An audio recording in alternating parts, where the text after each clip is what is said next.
Oh, I'm gonna start my timer. Don't worry. As a disclaimer here, I am president of this club. That does not, under any circumstances, guarantee that I am at all a good debater. Keep that in mind. Thank you. All right.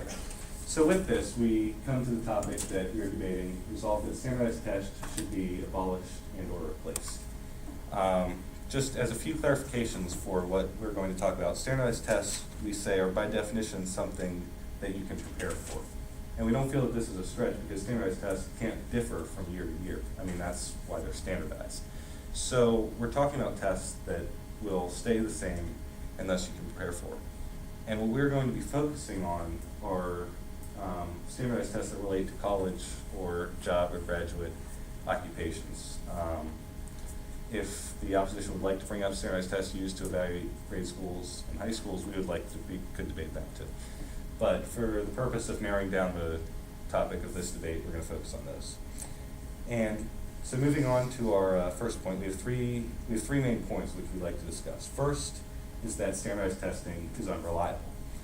And this point is again brought up by what we said earlier, that standardized tests are something you can prepare for. And you see this every day. I mean, SAT tutors, the amount of money that goes into SAT preparation is extremely large. And the SAT is an aptitude test. It's supposed to measure your aptitude in a subject. And when you bring in this amount of preparation, it doesn't become an aptitude test. But the problem is that companies and schools and companies both still treat it as an aptitude test. I mean, you get asked for your SATs on not only college applications, but almost every job application that you're going to fill out, they ask for your SATs. IBM, Accenture, Goldman, they want to know your SATs. And so and that more goes to what we'll talk about later, which is how you replace it and more important things. But the fact that it's unreliable is again seen with the amount of preparation people put in. And you get scores that do not correlate to ability. Moving on with that point, the SATs have lost their meaning because of this. And you see a lot of schools are already sort of trying to shift their focus away from using SATs. I believe Lehigh itself has said that it is focusing on that. But the fact is that the SATs are becoming less and less reliable in showing how smart a person is, as opposed to they're just showing how much effort they can put into 1 3-hour test.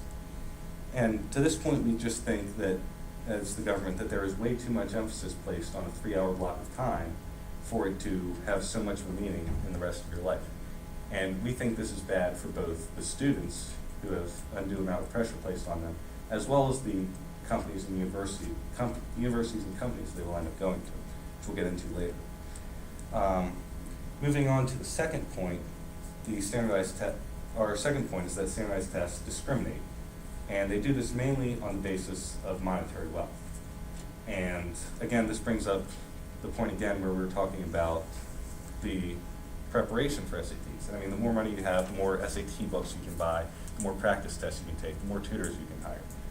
And this, while it's great for people who do have money, it stinks for people who don't, because then, I mean, they're already not as well off as anyone else, and then they have to struggle past this extra barrier to do as well as people who can have private tutors, who can have, 5 books telling you exactly how to take the SAT.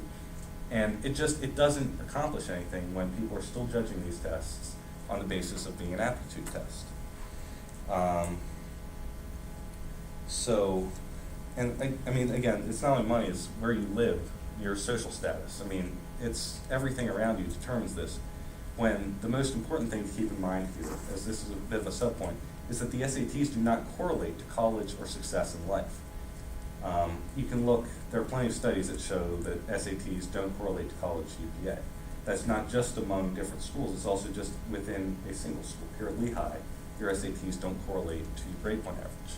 I know plenty of people I have a friend who got a 1540 on his SAT, but he's struggling to keep the 325 that he needs to keep his scholarship.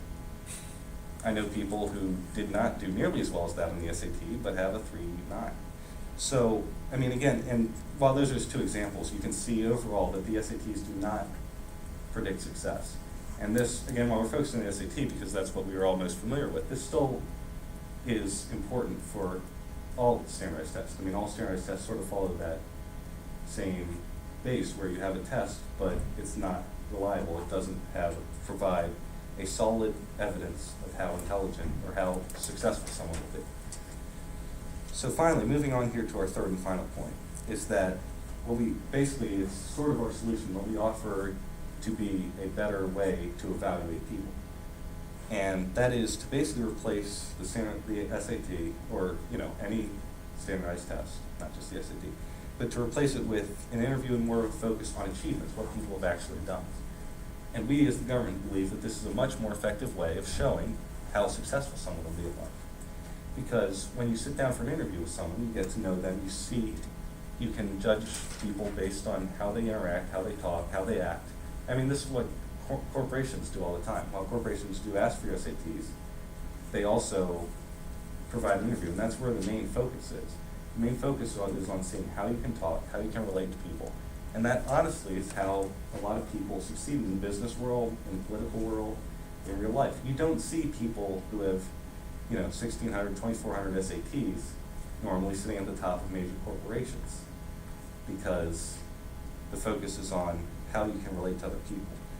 But again, more importantly though, again, the problem is that this process, it does not provide a reliable source of information, and it unfairly hurts people and unfairly rewards other people.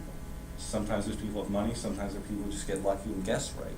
I mean, these are things where if we're looking to provide the most just system for everyone, we need to, and this is more of an impact on the overall case, we need to focus on a way that provides everyone the maximum, most just opportunity to succeed. And I think that the government has proven here that standardized testing is not a good way to do this.